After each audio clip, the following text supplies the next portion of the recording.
consulté par Binge Audio. Attention, cet épisode rapporte des scènes violentes et comporte des descriptions qui peuvent être choquantes.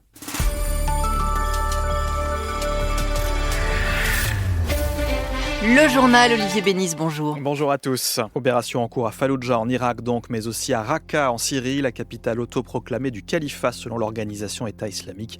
Des forces kurdes et arabes tentent eux aussi de reprendre la ville. La Syrie, c'est justement le thème du reportage qui vient d'obtenir le prix Albert Londres. C'était hier soir à Londres justement. Sophie Nivelle-Cardinal et Étienne Huvert ont remporté le prix dans la catégorie audiovisuelle.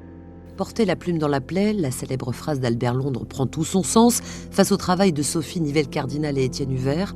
Disparu, la guerre invisible de Syrie est un documentaire coup de poing sur l'arme invisible de Bachar el-Assad. Ce sont des gens qui disparaissent en masse depuis 2011. Ce sont des gens qui sont en train de mourir dans des centres de détention, comme on dit en syrien, en arabe, qui sont en fait des camps de concentration parce qu'on enferme au secret des gens et on les tue.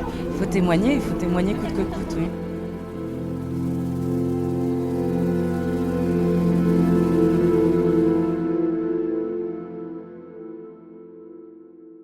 Ce documentaire sur les camps de la mort en Syrie, sur les disparitions arbitraires en Syrie, il commence, c'est un des projets, finalement c'est un des seuls projets qui aboutissent que j'ai lancé en 2013.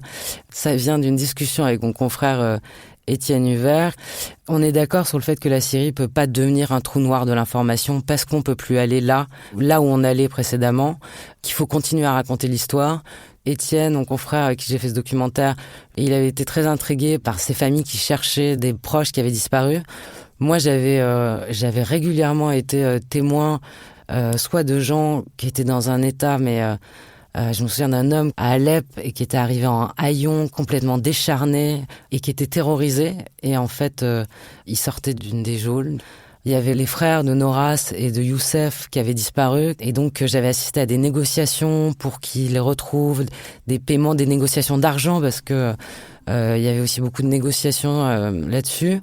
Enfin voilà, c'était beaucoup d'éléments dont Étienne et moi, on avait été témoins sur le terrain, et finalement dont on n'avait jamais raconté l'histoire en entier, parce qu'un témoignage ne suffisait pas. Dès 2011, ces services de sécurité arrêtent en masse et font disparaître ceux qui osent défier le pouvoir, ou simplement ceux qui se trouvent sur leur chemin. Et donc, fin 2013, on décide de travailler sur cette question des disparitions, parce que c'est aussi une arme du régime dans cette guerre, parce que quand vous avez un proche qui disparaît et que vous savez pas où il est, vous vous mettez à le chercher, mais ça paralyse un peu toutes vos actions, parce que si vous faites quelque chose qui peut le mettre en danger, peut-être c'est le régime qui le tient, peut-être pas, mais ça paralyse l'action des opposants. Il n'y a pas une famille de Syriens qui est pas touchée par ces disparitions, ça concerne tout le monde. On sait qu'il y a eu des rafles complètement arbitraires, les gens me l'ont raconté, à Alep, à Homs, des gens qui manifestaient pas. Il y en a effectivement, c'est ciblé, puis c'est un système en fait qui est connu de la dictature. C'était un système pour supprimer l'opposition, un système de répression, mais aussi un système économique. Il y a un livre qu'il faut lire qui s'appelle La coquille de Mustapha Khalife, qui a été publié dans les années 2000, en 2007, qui raconte ce système-là, qui raconte les bagnes. Là, au moment de la guerre, on passe à autre chose, parce qu'il y a les prisons, mais il y a les centres de détention, et là, il y a une vraie distinction, c'est-à-dire que les centres de détention, c'est des trous noirs, ça peut être aussi bien une cave d'un commissariat qu'une école, un hangar, un stade. C'est quand vous arrivez dans les prisons du régime que vous savez que vous allez survivre. Et que là, il y a peut-être un moyen de s'échanger, il y a un moyen de négocier. Ces centres, moi, ce que j'ai, il n'y a pas autre chose que des camps, ce sont des camps de la mort, quoi. Le but, c'est de, ce que nous avait dit un général, un ancien chef de la sécurité politique, d'un des services de sécurité, c'est que le but c'était de tuer Pierre pour éduquer Jean. C'est à ça que ça servait, donc il ne s'agit pas d'obtenir des informations, il s'agit juste de briser l'homme, de briser la femme. Quand je suis sorti de détention, j'ai retrouvé mes amis. Mais disons que j'ai été sur le qui-vive. Une première chance, ça peut arriver. Mais une deuxième chance avec le régime syrien, c'est impossible. Quand il est arrivé, je ne l'ai pas reconnu. Je n'ai pas reconnu cette personne qui me faisait signe de la main. Je ne la connaissais pas. J'étais sidérée par son apparence. C'était quelqu'un d'autre. Je n'ai pas reconnu mon mari. Il était maigre. Son visage était celui d'un malade.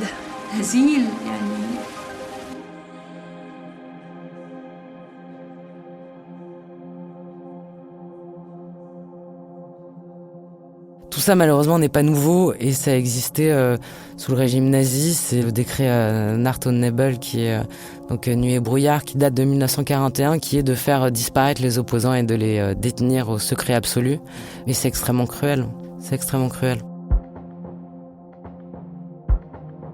Ce système existait avant la Révolution, avant la guerre.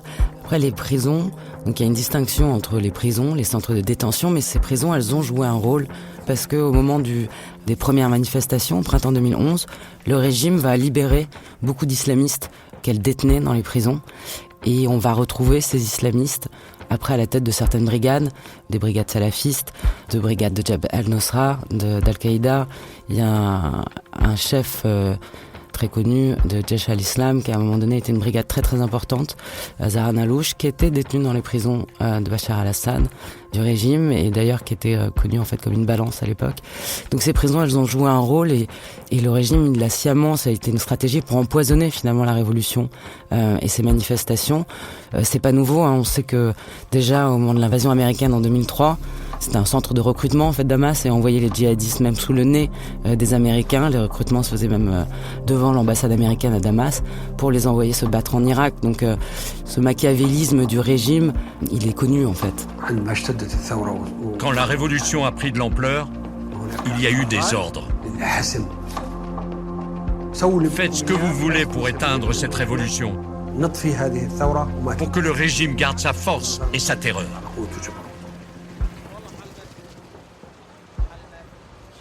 Donc comment on enquête sur des gens qui ne sont pas là, comment on fait un film sur des gens qui ne sont pas là, sur des disparus, c'est une gageure.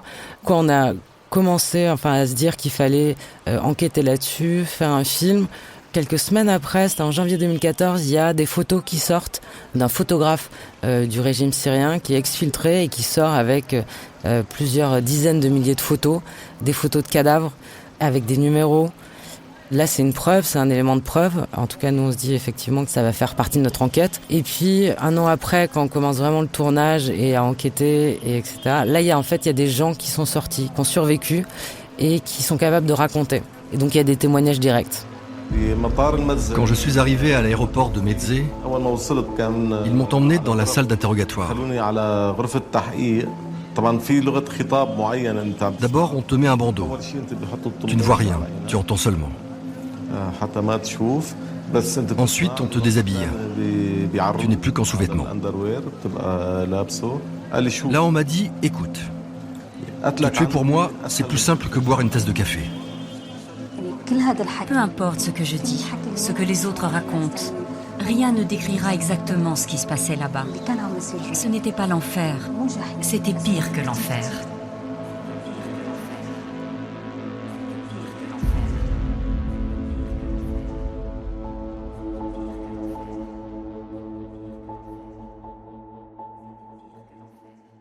Moi, à ce moment-là, je suis complètement parano.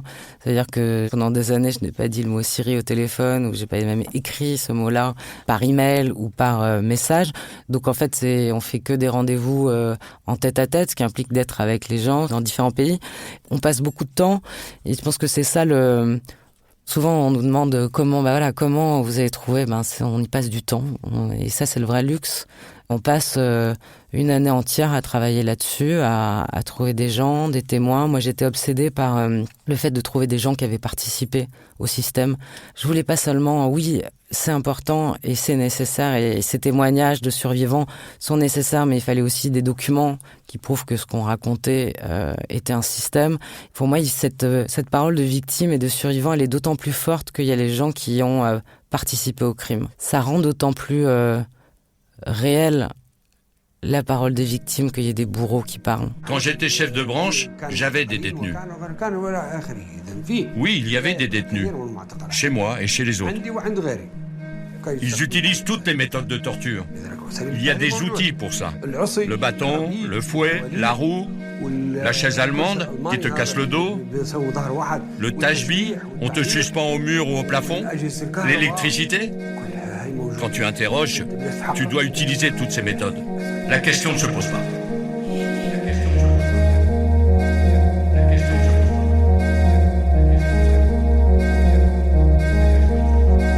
Cette question des bourreaux, moi, elle me... commettre des crimes, tuer quelqu'un, c'est quelque chose qui m'est très étranger, même si j'ai vu beaucoup de gens mourir, mais en tout cas dont moi je suis pas capable. Et donc cette question du mal, elle est pas fascinante, mais il faut la comprendre. Quand on passe beaucoup de temps dans des guerres, quand on voit tout ce qui s'y passe, c'est forcément une question sur laquelle on a envie de se pencher. Donc après moi c'était dans le regard. Il y a des gens qui vous disent des choses et dans le regard vous savez que ils savent que c'est pas vrai. Et donc ils ont une notion du bien et du mal, même s'ils racontent autre chose. Et par contre, il y a ceux que moi j'appelle les fous, avec ce regard, un regard fixe et là il n'y a pas de notion du bien et du mal, quoi. Il y a une forme de folie. Ceux que j'ai rencontrés, oui, il y avait ça, il y avait ce distinguo. C'est les gens qui ont sciemment tué.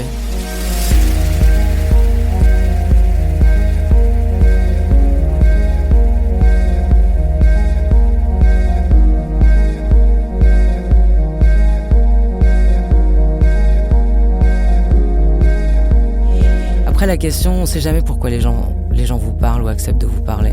J'ai beaucoup d'interrogations là-dessus. Pourquoi on nous parle pour raconter des choses? Parfois c'est parce que c'est ce qui vous donne une identité. Parfois c'est parce que vous êtes capable d'écouter pendant des heures. Et il faut prendre le temps d'écouter, parce que souvent les gens nous ont raconté des choses qu'ils n'avaient jamais racontées à personne. Et il y a toujours un moyen de vérifier l'information. Quelqu'un, même qui vous raconte des choses horribles, mais dont il y a quelque chose qui pince, où vous dites ça va pas instinctivement, où il y a quelque chose qui me dérange, même si vous êtes à l'extérieur du pays, même si vous êtes dans une guerre, vous avez toujours moyen de retrouver d'autres gens qui étaient au même endroit, au même moment. Oui, c'est long, oui, c'est un travail, mais il faut le faire, parce qu'un seul témoignage, ça porte atteinte à la crédibilité de tout le reste.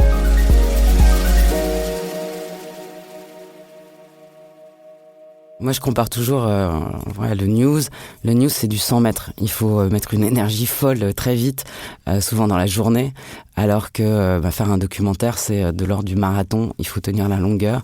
Et cette enquête, ce film, on l'a lancé en hiver 2013 et on a travaillé dessus pendant 2 ans, dont 1 an à temps plein. Et finalement, il va être diffusé 2 ans plus tard, à l'hiver 2015.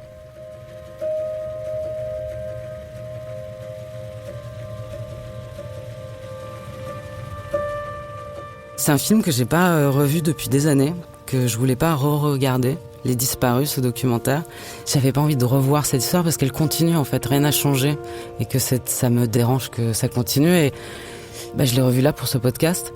Et oui, c'est important, ça continue, mais c'est important de le revoir. Et à la fin du film, c'est un de nos témoins, un des survivants, ce qu'il dit est très juste, c'est que on s'habitue à tout, on oublie, on s'habitue, et pourtant la tragédie continue dans ses formes les plus profondes. C'est très juste et en même temps c'est dérangeant parce que ça fait des années que ça dure. Et j'ai jamais pensé en faisant ce film en 2014, en 2015, que des années après, ça serait toujours d'actualité, c'est toujours ça qui se passerait.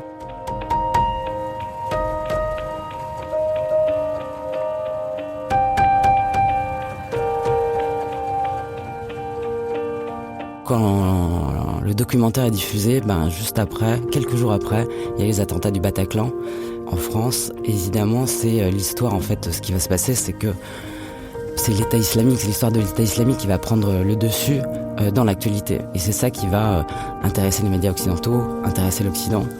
Et avec raison, c'est un enjeu de sécurité important, il y a des attentats sur le sol français. Mais après, il va y avoir un amalgame entre cet État islamique et ce qui se passe en Syrie, et la rébellion contre Bachar al-Assad, contre le régime. Et toute l'histoire, en fait, de ces gens qui s'opposaient au régime, elle disparaît.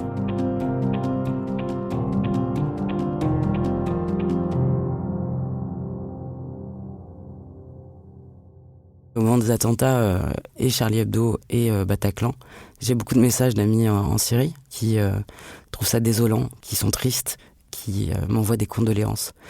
J'avoue que c'est toujours un peu curieux parce que nous, les gens qui sont morts en France et de manière terrible, c'est vrai qu'en Syrie, il y avait 100, 200 personnes qui mouraient sous les bombardements par jour.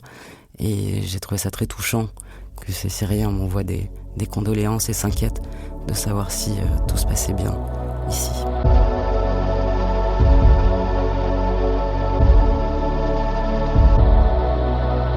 À ce moment-là, moi je vais pas en Syrie, c'est beaucoup trop dangereux. Mais il y a la guerre qui continue pendant ce temps-là. Nous, effectivement, pendant le temps où on a fait le documentaire, qui est un temps long, et bien la guerre a continué. Il y a eu cette crise des migrants qui a bouleversé l'Occident, qui a bouleversé l'Europe. Il y a des centaines de milliers de personnes qui sont parties sur les routes. Voilà, c'est la plus grande crise humanitaire depuis la Seconde Guerre mondiale. Moi, c'est pas des événements que je couvre tout de suite, mais il va se passer quelque chose de très important et qui va changer complètement, qui va faire basculer le conflit. C'est l'intervention de la Russie en septembre 2015 pour se battre contre l'État islamique.